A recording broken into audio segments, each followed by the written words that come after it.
तर तुम्ही आज पंतप्रधान नरेंद्र मोदी यांची भेट घेतलेली आहे. महाराष्ट्राच्या पुराच्या संदर्भामध्ये शेतकऱ्यांच्या मोठ्या आशा अपेक्षा लागलेल्या आहेत. काय चर्चा झाली? माननीय प्रधानमंत्री महोदयांना एक निवेदन मी दिलेलं आहे. माझ्या वतीनं आणि आमच्या दोन्ही उपमुख्यमंत्र्यांच्या सहीने हे निवेदन आम्ही त्यांना दिलेलं आहे आणि त्यांना एकूण महाराष्ट्रातल्या पूर परिस्थितीची सगळी कल्पना मी दिली.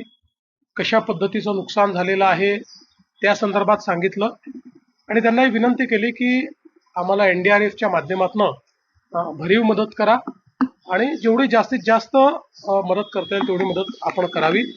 त्यांनी देखील त्याला सकारात्मकता दाखवलेली आहे आणि त्यांनी सांगितलंय की लवकरात लवकर तुमचा प्रस्ताव येऊ द्या.